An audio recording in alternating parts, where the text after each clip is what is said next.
আসসালামু আলাইকুম।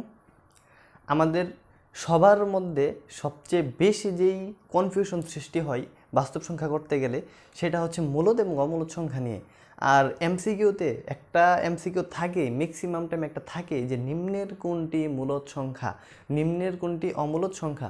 আর এই কারণে আমি মূলদ এবং অমূলদ নিয়ে ক্লাসটা আলাদাভাবে নিচ্ছি। এই ক্লাসে আমরা শুধুমাত্র চিনব একদম শর্টকাটে কিভাবে মূলদ এবং অমূলদকে চেনা যায়। তোমরা দেখলেই কিন্তু একটা সংখ্যা চিনতে পারবা, এত আহামরি কঠিন কিন্তু না। তোমরা একটা সংখ্যাকে দেখলেই বলতে পারবা সে মূলদ নাকি সে অমূলদ। এটার জন্য তোমাদের এই তিনটা একটু কষ্ট করে বুঝতে হবে। দেখো, এটা হচ্ছে মূলদ সংখ্যা। সকল পূর্ণ সংখ্যা কি হবে? মূলদ সংখ্যা হবে। সকল সসীম দশমিক সংখ্যা কি হবে? মূলদ সংখ্যা হবে। আবৃত্ত দশমিক সংখ্যাও কি হবে? মূলদ সংখ্যা হবে। এই তিনটা কন্ডিশন যদি কোনো একটা সংখ্যার মধ্যে তুমি পাও, তিনটা থেকে যে কোনো একটা কন্ডিশন যদি পাও, চোখ বন্ধ করে সেই সংখ্যাটাকে মূলদ সংখ্যা বলে দিবা। আর যদি এই তিনটা থেকে একটা কন্ডিশনও কোনো সংখ্যার মধ্যে তুমি না পাও, তাহলে সে মূলদ সংখ্যা হবে না। আর যেহেতু সে মূলদ সংখ্যা নয়, অবশ্যই সে একটা অমূলদ সংখ্যা, কারণ বাস্তব সংখ্যার মধ্যে শুধুমাত্র মূলদ এবং অমূলদ আছে। তার মানে কোনো একটা বাস্তব সংখ্যা হয় মূলদ হবে, না হয় অমূলদ হবে। এই তিনটা থেকে যে কোনো একটা যদি সে সিদ্ধ করে বা সে মানে, তাহলে সে মূলদ। আর যদি সে না মানে, সে অবশ্যই কি অমূলদ। একটু আমরা সংক্ষেপে পরিচয়গুলো দেখি। সকল পূর্ণ সংখ্যা মানে কি? দেখো, সকল পূর্ণ সংখ্যা মানে হচ্ছে 1 2 3 4 5 6 7 8 এই সমস্ত যত সংখ্যা আছে একদম অসীম পর্যন্ত, এগুলাকে বলা হয় পূর্ণ সংখ্যা। এগুলোকে বলা হয় কি? পূর্ণ সংখ্যা। এই পূর্ণ সংখ্যার মধ্যে পজিটিভও হইতে পারে, নেগেটিভও কিন্তু হইতে পারে। আমি জাস্ট পজিটিভগুলো দিলাম, বা ধরো -1 -2 -3 -4 এমনভাবেও কিন্তু হইতে পারে। অর্থাৎ সমস্ত পূর্ণ সংখ্যা পজিটিভ অথবা নেগেটিভকে বলা হবে কি? মূলদ সংখ্যা। তারপর আসো সসীম দশমিক সংখ্যা। সসীম মানে কি তোমার আগে বুঝতে হবে। সসীম মানে হয়েছে গণনাযোগ্য, ঠিক আছে? সসীম মানে গণনাযোগ্য। আমরা যদি কোনো একটা সংখ্যাকে গণনা করে শেষ করতে পারি বা গণনা করতে পারি, তাকে বলা হবে সসীম। আর যদি আমরা গণনা করতে না পারি, তাকে বলা হবে কি? অসীম। ধরো একটা এক্সাম্পল আমি দিই। এক্সাম্পলটা যদি এমন হয় যে আমি উপরে নিলাম 5, আমি নিচে নিলাম কি 2, এটাকে ভাগ করলে আমার আনসার আসবে 2.5। এমন আরও অনেক ভাগ আছে। তো এই যে রেজাল্টটা আসলো, এই রেজাল্টটা দেখো তো, দশমিকের পর শুধুমাত্র একটা সংখ্যা আছে, তার মানে তুমি গণনা করে কিন্তু শেষ করতে পারছো। যেহেতু তুমি গণনা করে শেষ করতে পারছো, এটা গণনাযোগ্য, তার মানে সসীম। অর্থাৎ সে একটা কি সংখ্যা হবে? একটা অবশ্যই মূলদ সংখ্যা হবে। তারপর আসো আবৃত্ত দশমিক সংখ্যা। আবৃত্ত মানে পৌনঃপুনিক। পৌনঃপুনিক তোমরা সবাই কম বেশি জানো। পৌনঃপুনিক হচ্ছে আমি যে কোনো একটা সংখ্যা লিখলাম 2.47, আমি যদি এখানে 7-এর উপর একটা পৌনঃপুনিক দেই, এটা বোঝাচ্ছে 2.477777, অর্থাৎ যে সংখ্যাটার উপর পৌনঃপুনিক থাকবে ওই সংখ্যাটা কিন্তু বারবার রিপিট হয়। অথবা আমি যদি এখানে একটা সংখ্যা লিখি 5.32 পৌনঃপুনিক, এটা বোঝাচ্ছে যে 5.323232 এভাবে চলতে থাকবে। আমি যে সংখ্যার উপর পৌনঃপুনিক দিব, সেই সংখ্যাটা কিন্তু বারবার অবশ্যই কী হবে? রিপিট হবে। হ্যাঁ, এই গেল আমাদের তিনটা কন্ডিশন। সকল পূর্ণ সংখ্যা গেল, তারপর সসীম দশমিক সংখ্যা গেল, আবৃত দশমিক সংখ্যাও কিন্তু গেল। এখন আমরা এই যে এখানে কয়েকটা এক্সাম্পল আছে, আমরা এই এক্সাম্পলগুলো থেকে একটু দেখব যে এদের মধ্যে কোনটা মূলদ হইতেছে বা কোনটা অমূলদ হইতেছে। আরও অনেক প্রচুর এক্সাম্পল আছে, আমি জাস্ট তোমাদের বোঝানোর জন্য কয়েকটা এক্সাম্পল নিলাম। নেক্সট কোনো একটা ক্লাসে আমি শুধু এক্সাম্পল কয়েকটা এমসিকিউটা কীভাবে আসতে পারে সেটা নিয়ে তোমাদের একটা ক্লাস দেওয়ার চেষ্টা করব। তো এইখানে দেখো, প্রথম যেটা হয়েছে √7। √7টা কী হয়? তো √7 কি মূলদ হবে নাকি অমূলদ হবে সেটা আমরা কিভাবে বুঝতে পারি? সেটা বোঝার জন্য দেখো, আমি তোমাদেরকে যদি একটু এটার আনসারটা দেখাই। √7 কিন্তু অনেক বড় একটা সংখ্যা চলে আসতেছে, তার মানে এটা কখনো কি হওয়া সম্ভব না? এটা মূলদ সংখ্যা হওয়া সম্ভব না। এটা কি পূর্ণ সংখ্যা? এটা কিন্তু পূর্ণ সংখ্যা না, এটা একটা তোমার দশমিক সংখ্যা চলে আসতেছে। এই তিনটার মধ্যে কোনো শর্ত সে সিদ্ধ করতেছে না বিদায় তাকে আমরা মূলদ সংখ্যা বলতে পারবো না। অমূলদ সংখ্যাকে আমি এখানে ক্রস দ্বারা প্রকাশ করতেছি, তোমরা এটা একটু বুঝে নিও। মূলদ সংখ্যা হলে আমি টিক দিব। তারপর আসো √8। √8কে যদি আমি একটু বিশ্লেষণ করি, তাহলে এটার রেজাল্ট কত আসে দেখো তো? 2 চলে আসে না? 2 কীভাবে আসে? 2 কিউব কিউব কাটা গেলে তো 2ই থাকতেছে। তার মানে √8 = 2। 2 হচ্ছে একটা পূর্ণ সংখ্যা। পূর্ণ সংখ্যা হওয়ার কারণে সে অবশ্যই একটা কি সংখ্যা হবে? মূলদ সংখ্যা হবে।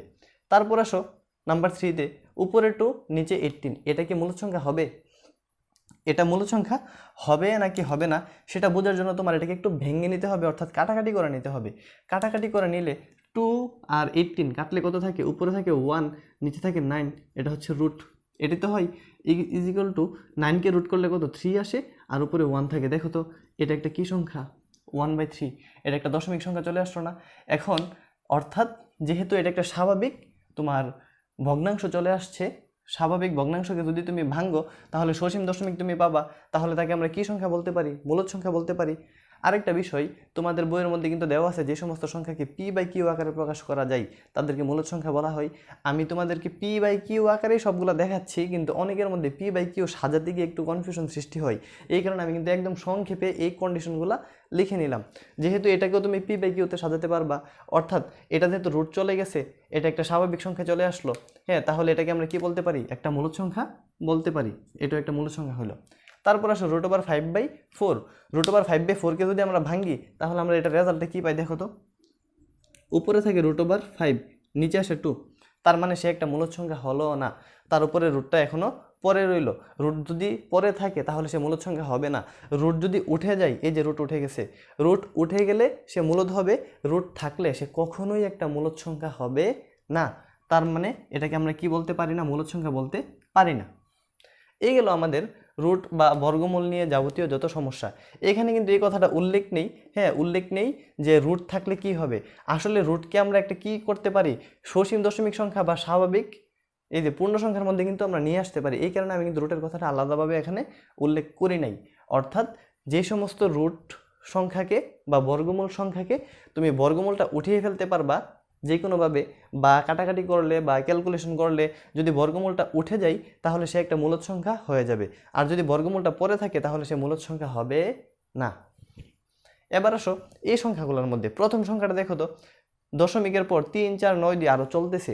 তার মানে চলতেছে মানে সে একটা অসীম সংখ্যা হলো না? তার মানে দশমিকের পরে অসীম, তার মানে অসীম দশমিক সংখ্যা। কিন্তু আমাদের এখানে কি বলা ছিল? সসীম দশমিক সংখ্যা।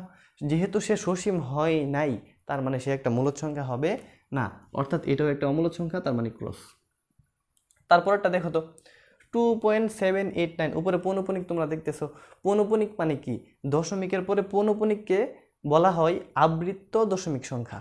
আবৃত্ত, এই যে আবৃত্ত দশমিক সংখ্যা, যেহেতু এটা একটা আবৃত্ত দশমিক সংখ্যা, অতএব এটা অবশ্যই একটা কি হবে? মূলদ সংখ্যা হবে। তারপরে সংখ্যাটা দেখো, 3.7982, শেষ, আর কিন্তু নেই। 2-র পরে একদম কমপ্লিট, মানে এটা নিঃশেষে বিভাজ্য কিন্তু হয়ে গেছে। যেহেতু দশমিকের পর 1টা 2টা 3টা 4টা সংখ্যার পর সে শেষ হয়ে গেছে, তার মানে আমরা গণনা করতে পারতেছি। গণনা যদি করতে পারি তাহলে তো হয় সসীম দশমিক সংখ্যা। যেহেতু সে সসীম দশমিক সংখ্যা, তার মানে অবশ্যই সেও একটা কি হবে? মূলদ সংখ্যা হবে। তারপরেটা দেখো 200, একদম ডাইরেক্টলি একটা পূর্ণ সংখ্যা। এটা পজিটিভ হোক বা নেগেটিভ হোক বা যাই হোক না কেন, পজিটিভ নেগেটিভ কোনো ফ্যাক্ট পড়বে না মূলদের মধ্যে। মূলদ সংখ্যা পজিটিভও হইতে পারে, নেগেটিভ হইতে পারে। তার মানে আমি যদি এখানে একটা মাইনাসও দিতাম তাও সে একটা কী সংখ্যা হইতো? মূলদ সংখ্যা হইতো। যেহেতু সে পূর্ণ সংখ্যা, চোখ বন্ধ করে আমরা বলে ফেলতে পারি সে একটা মূলদ সংখ্যা। তারপরে সংখ্যাটা দেখো, তারপরে সংখ্যাটা হচ্ছে 0.25। 0.25 মানে কি? দশমিকের পর সে সসীম। দশমিকের পর যদি সসীম হয় আমরা তাকে বলতে পারি যে সসীম দশমিক সংখ্যা। অতএব আমরা চোখ বন্ধ করে এটাও বলে ফেলতে পারি সে একটা কি সংখ্যা হবে? অবশ্যই মূলদ সংখ্যা হবে। আর এই সংখ্যাগুলা এই কন্ডিশন মানলে হবে মূলদ, যদি এই কন্ডিশন না মানে তাহলে সে কখনোই মূলদ সংখ্যা হবে না, সে অবশ্যই একটা কি সংখ্যা হবে? অমূলদ সংখ্যা হবে। আর তোমাদের মনের মধ্যে কোয়েশ্চেন কিন্তু আসতে পারে যে আমরা তো পড়ছি যে p/q আকারে যাদেরকে সাজানো যায় বা যাদেরকে লেখা যায় তাদেরকে মূলদ সংখ্যা বলে, তাহলে এটা কেন, মানে আমি এই কথাগুলো কেন লিখলাম? p/q যেই কথা, এই সমস্তগুলাকে কিন্তু তুমি p/q আকারে সাজিয়ে লিখতে পারবা। সেটা আমি আজকের ক্লাসে আলোচনা করতেছি না, সেটা যখন বিস্তারিত আমি পড়াবো তখন আমি আলোচনা করব। আজকে শুধু আমি শর্টকাট দেখালাম কিভাবে তোমরা এমসিকিউর জন্যে বা ক্যালকুলেশন করতে গেলে তোমরা মূলদ অমূলদ চিনার জন্যে সবচেয়ে সহজ নিয়মটা কিভাবে ব্যবহার করতে পারো। তাহলে এই পর্যন্তই থাকলো আমাদের মূলদ অমূলদ সংখ্যা চিনার উপায়। পরবর্তীতে আমরা এক্সাম্পল নিয়ে কাজ করব। সবাই ভালো থাকবা, আল্লাহ হাফিজ।